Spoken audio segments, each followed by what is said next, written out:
할렐루야. 오늘도 주님의 크신 사랑과 은혜와 능력이 함께하는 복된 주일이 되기를 우리 주님의 이름으로 축원합니다.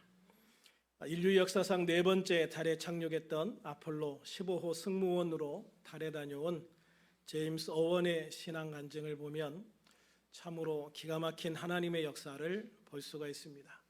그가 임무를 마치고 지구로 귀환할 때 낙하산 3개 중 하나가 펼쳐지지 않아서 죽을 위기에 처합니다.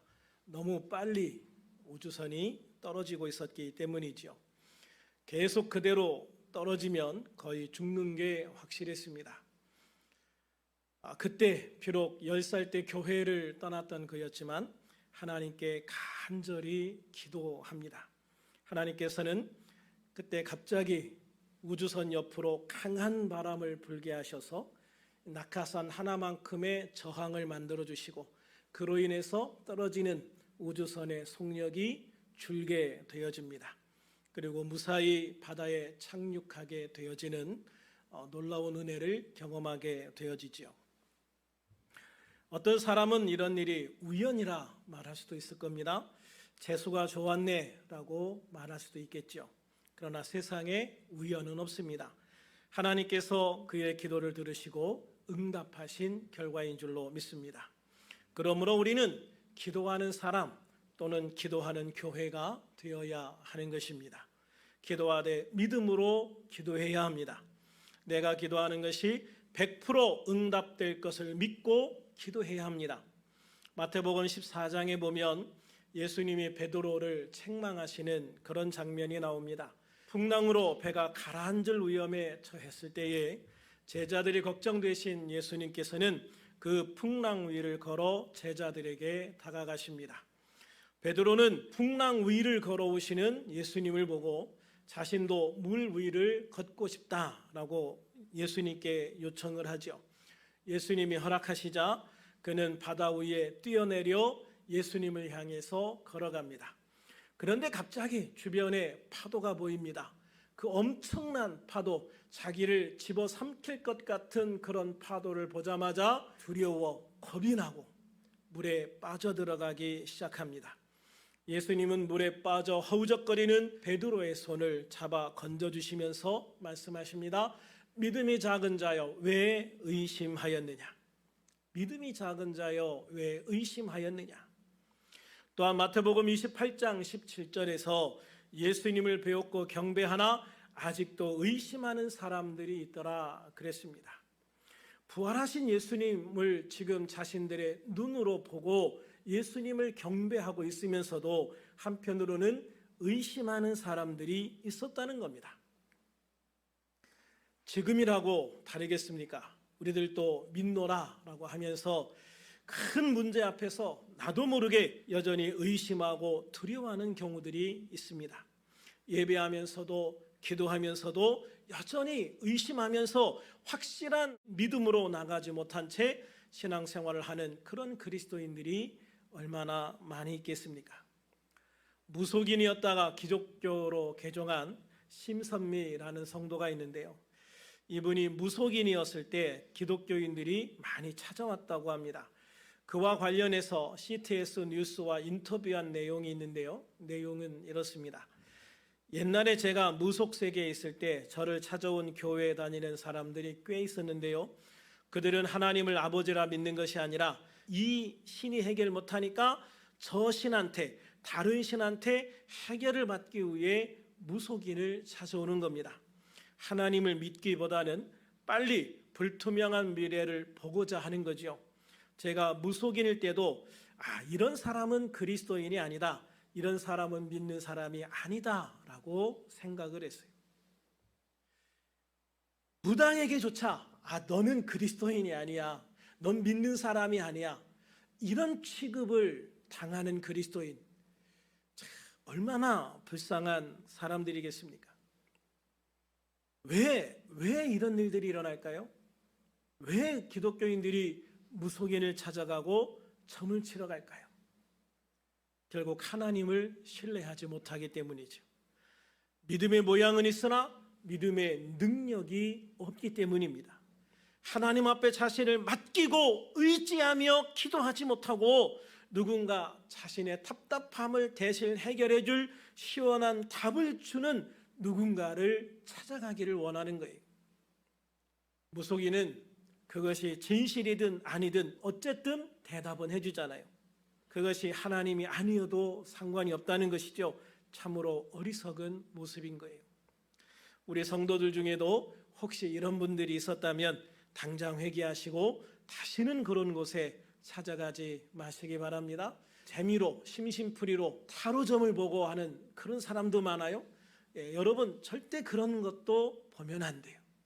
그런 모든 것들은 귀신이 주관하는 것이고 귀신의 역사입니다. 하나님을 믿는 사람이 그 하급한 귀신의 말을 들으려고 그렇게 점을 보거나 무당을 찾아가거나 무속인을 찾아가는 그런 일을 하면 되겠습니까? 주님은 마가복음 11장 23절에서 내가 진실로 진실로 너희에게 이르노니 누구든지 이 산더러 들리어 바다에 던지라 하며 그 말하는 것이 이루어질 줄 믿고 마음에 의심하지 아니하면 그대로 되리라 라고 말씀하셨어요. 그렇습니다. 눈앞에 아무리 큰 파도가 몰아친다 해도요, 주님을 바라보면 그 파도는 나와 아무 상관이 없는 파도예요. 그런데 우리가 주님을 바라보지 않고 그 파도를 바라보면 나를 집어삼킬 그 거대한 파도에 마음이 무너져 내리지 않는 사람, 믿음이 무너져 내리지 않을 사람은 아무도 없어요. 그래서 우리가 무엇을 보느냐 하는 것이 굉장히 중요한 거예요. 그러므로 우리는 믿음을 가지고 주님을 바라보는 귀한 삶을 사는 하나님의 백성이 되어야 될 줄로 믿습니다. 예수님은 내가 기도하는 것이 이루어질 줄로 믿고 마음에 의심하지 아니하면, 기도하는 것이 이루어질 줄로 믿고 마음에 의심하지 아니하면 산을 옮길 수 있는 놀라운 믿음의 사람, 기적의 사람이 될 것이다 라고 분명히 말씀하고 있잖아요. 우리들이, 그리고 바로 내가 그 믿음의 사람, 기적의 사람이 되기를 우리 주님의 이름으로 축원합니다. 제가 이렇게 믿음과 기도를 강조하는 이유가 있습니다. 올해 2023년 우리들 교회의 목표에 산을 옮길 만한 믿음과 그 믿음의 기도가 절대적으로 필요하기 때문입니다. 저는 2023년 우리들 교회의 표어를 회복을 넘어 부흥하는 교회로 정했습니다. 우리 함께 믿음으로 큰 소리로 함께 선포해 볼까요? 시작. 회복을 넘어 부흥하는 교회. 다시 한번 회복을 넘어 부흥하는 교회. 아멘. 지금 이 시기에 회복을 이루는 것만으로도 대단한 결과를 이루었다라고 말하기도 합니다. 그러나 회복만 된다면 그것은 3년 전의 모습으로 되돌아가는 것이죠. 이미 우리는 3년이라는 힘든 시기를 지내왔습니다. 그만큼 남은 성도들은 더 단단해졌다라고 생각을 해요. 비록 지치고 힘들어하는 면이 있는 것도 사실입니다. 그러나 지난 3년을 견딘 믿음은 참 대단한 믿음인 거예요. 여러분은 자부심을 가질 충분한 근거가 있어요. 그래서 지난 3년간 그래도 내가 잘 버텼다. 내가 주님을 떠나지 않고 잘 버텼다. 교회 안에서 정말 잘 버텼다. 믿음으로 자부심을 가지시고 하나님께 감사할 수 있는 우리 성도님들이 되시기를 주님의 이름으로 축원합니다. 그 단단함이 온전한 믿음이 되고, 할렐루야, 그 믿음으로 기도할 때 우리는 지난 3년을 뛰어넘어 부흥할 수 있는 힘을 가지게 될 줄로 믿습니다. 그것이 가능하다라고 하는 것을 에스겔서 37장이 잘 보여주고 있습니다. 에스겔서 37장에는 마른 뼈가 살아나는 환상을 보여주고 있습니다. 1절과 2절에 보면 성령님이 에스겔을 골짜기로 데려갑니다. 그 골짜기에는요, 사람의 마른 뼈로 가득했습니다. 에스겔서 36장에는 어떤 내용이 나오냐면 하나님께서 이스라엘을 회복시켜 주시겠다라는 그러한 내용이 나오거든요. 그런데 그 바로 다음 장에 이 마른 뼈의 환상이 나오는 거예요. 이 골짜기에 흩어져 있는 이 마른 뼈는요, 절망, 좌절을 의미해요. 그래서 하나님의 약속이 있다 한들 사람들이 이렇게 마른 뼈처럼 영적으로 완전히 말라버려서 죽은 사람처럼 되어서 좌절하고 절망하고 있는데, 과연 이들이 하나님의 약속 한마디로 회복될 수 있을까? 다시 부흥할 수 있을까? 충분히 회의적이고 의심할 수밖에 없는 그런 모습이었던 것이죠. 3절에 보면 하나님은 이런 상황을 보여주시면서 에스겔에게 물으십니다. 인자야, 이 뼈들이 능히 살아날 수 있겠느냐? 에스겔아, 이 뼈들이 능히 살아날 수 있겠느냐? 라고 물으십니다. 에스겔은 대답하기를 주 여호와여, 주께서 아시나이다. 주께서 아시나이다 라고 대답합니다. 신약에도 이렇게 대답한 사람 있죠. 예수님을 3번 부인했다가 나중에 예수님 갈릴리에서 만나가지고 예수님이 네가 이 사람들보다 나를 더 사랑하느냐? 라고 하니까 베드로가 대답을 못하고 우물쭈물하면서 주께서 아시나이다 이러거든요. 그렇게 본다면은요, 이 주께서 아시나이다 라는 대답은 어떤 의미일까요? 그렇습니다. 자신이 없는 겁니다. 이 마른 뼈들이 다시 살아날 수 있습니다 라고 자신 있게 대답을 못하는 거예요. 그래서 은근슬쩍 대답을 하나님께 밀어버리는 거죠. 하나님이 아시겠지요 뭐. 그렇다는 건 에스겔은 안 된다라고 생각하는 거예요. 안 된다. 저는 에스겔의 이런 모습이 어쩌면 당연하다고 생각을 합니다. 저와 여러분에게 이런 상황을 보여주시고 이 뼈들이 살아나겠느냐 하고 물으시면 이 뼈들이 다시 살아날 것이라고 자신 있게 대답할 수 있는 사람이 얼마나 되겠습니까? 그런 면에서 하나님은 에스겔에게 불가능한 것을 물으시는 거예요. 그러나 하나님은 에스겔에게서 어떤 대답을 듣기를 원하셨을까요? 하나님은 과연 에스겔에게서 어떤 대답을 듣기를 원하셨을까? 그렇습니다. 할 수 있다. 살아날 수 있다. 하나님이 말씀하시면 이 뼈들이 능히 살아날 수 있습니다 라는 대답을 듣기를 원하셨을 거예요. 왜냐하면 하나님은 천지를 창조하신 하나님이시기 때문입니다. 세상에 흩어져 날아다니는 그 보잘것없는 먼지들을 모아서 사람을 만드신 하나님이시기 때문입니다. 먼지로도 사람을 만드시는데 사람의 뼈로 살아있는 사람을 만드는 것이 왜 불가능하겠습니까? 그러나 사람들은 어느 순간부터요, 하나님을 사람의 크기로 줄여 생각하기 시작했습니다. 사람이 못하니까 하나님도 못한다라고 생각하기 시작한 거죠. 이처럼 하나님을 사람의 크기로 줄여 생각하는 것이 인간의 비극이 되어진 겁니다. 하나님을 하나님으로 보지 못하게 되었다는 것이죠. 사람들이 기도하는 믿음의 크기도 사람의 크기로 줄어버렸습니다. 그래서 하나님이 가능하다, 전능하신 하나님을 생각하지 않고 사람이 할 수 있을까 없을까를 생각하고 하나님 앞에 기도할까 말까를 결정한다는 것이죠.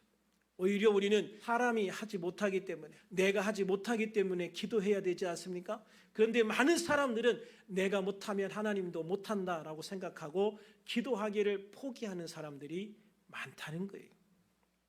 그러나 하나님은요, 사람들이, 특별히 믿음의 사람들이 하나님을 하나님의 크기로, 즉 하나님을 하나님으로 온전히 믿고 바라보기를 원하시는 거예요. 하나님은 우주 만물을 창조하신 하나님이십니다. 당연히 사람과 이 땅에 존재하는 모든 것들을 창조하신 하나님이십니다. 그리고 창조 이후 지금까지 그 모든 것을 하나님의 법칙 아래 운영해 오셨습니다. 그러므로 우리들이 우리의 꿈, 우리의 소망을 이루기 위해서 전능하신 하나님을 믿는 것이 먼저입니다.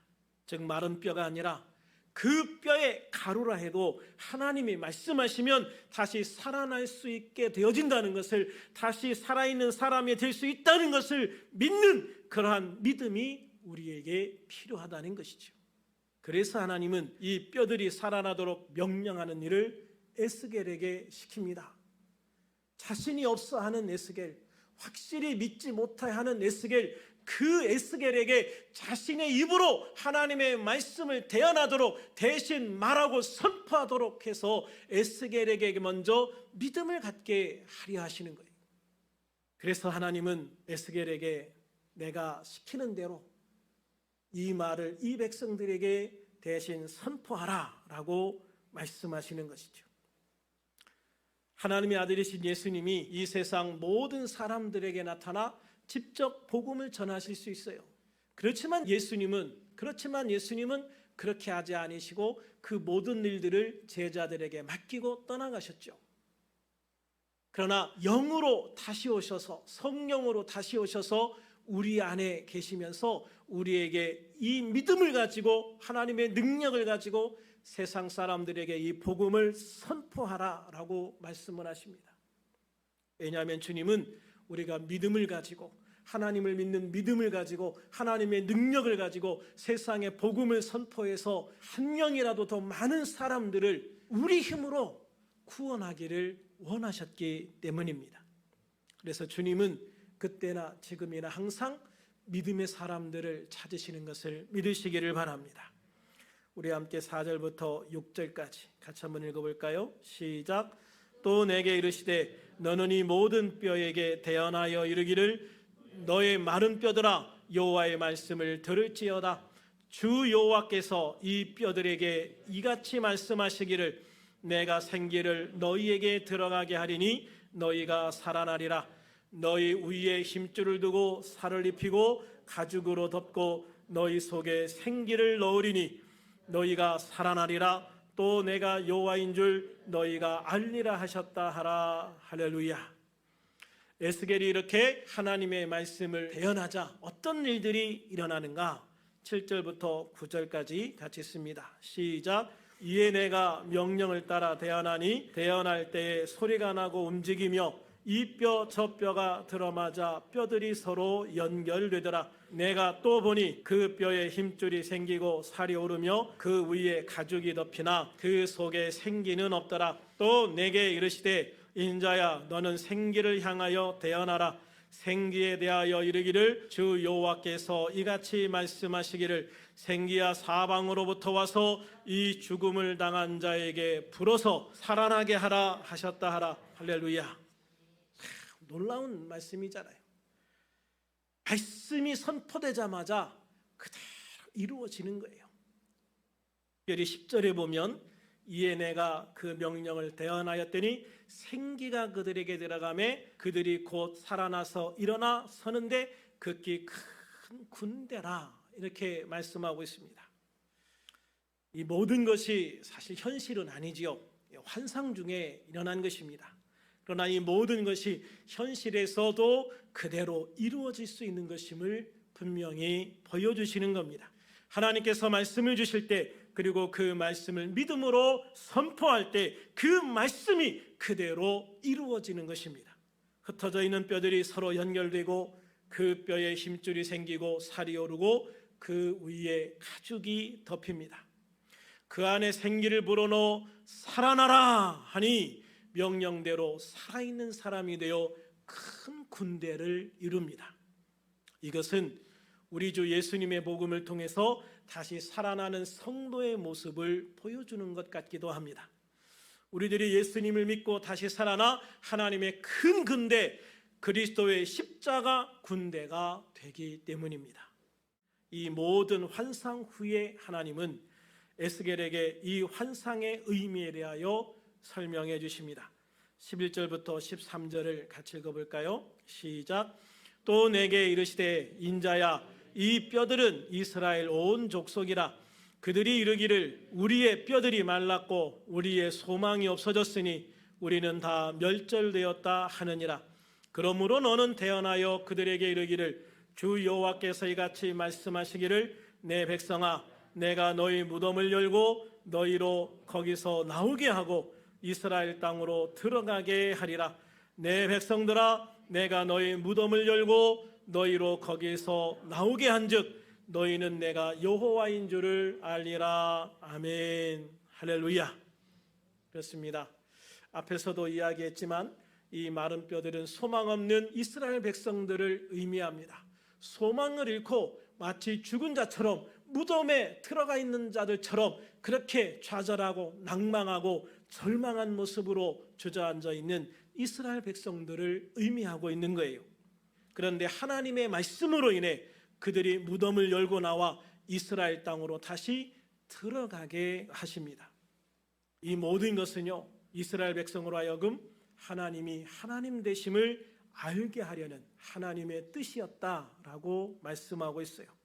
즉 오늘 본문 14절에서 말씀하고 있듯이 하나님의 영이 우리 안에 임하실 때, 하나님의 성령이 우리 안에 임하실 때 우리 주 그리스도 예수의 십자가 복음이 선포되어지고, 우리 주 그리스도 예수의 십자가 복음이 선포되고 그 복음을 마음으로 믿고 입으로 시인했을 때 죽었던 영혼이 살아나고 다시 본향에 돌아가 더 나은 삶을 살 수 있게 하시려는 그 하나님의 놀라우신 뜻을 우리에게 알려주려 하시는 겁니다. 하나님은 우리를 그 어떤 상황에서도 포기하지 않으시고 사랑하시기 때문입니다. 하나님은 그 어떤 상황에서도 우리에게 은혜 베풀기를 원하시기 때문입니다.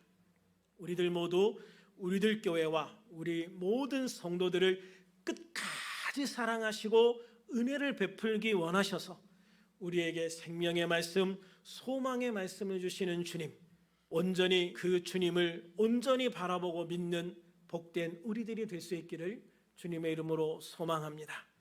하나님은 마른 뼈와 같은 이스라엘 백성도 살아나게 하시고 고국에 돌아가 더 나은 삶을 살 수 있도록 하셨습니다.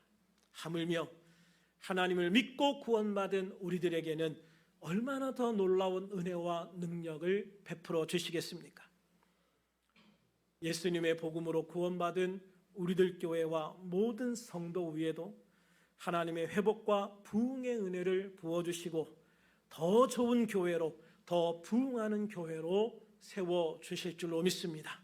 다만 우리에게 필요한 것은 주님의 생명의 말씀을 따라 순종하는 것입니다. 믿음으로 순종하는 것입니다. 불가능할 것 같아 보여도 믿음으로 아멘 하고 믿음으로 순종하는 것입니다. 불가능을 가능하게 만드신 전능하신 하나님을 그래서 우리는 믿고 바라보며 붙들고 순종하며 나가야 하는 것입니다. 그래서 2023년에 회복을 넘어 부흥하는 우리들 교회가 되기를 소망합니다. 회복을 넘어 부흥하는 우리들 교회 성도님들의 삶이 되기를 주님의 이름으로 축원합니다. 회복을 넘어 부흥하는 교회, 회복을 넘어 부흥하는 교회, 이 표가 올해 우리의 모두의 가슴에 새겨진 표대가 되어지고 꿈이 되고 소망이 되어 마침내 주님 안에 이루어지는 그 모든 하나님의 은혜 가운데, 하나님의 역사 가운데 찬양과 영광을 돌리는 우리들이 되기를 주님의 이름으로 축원합니다. 축원합니다.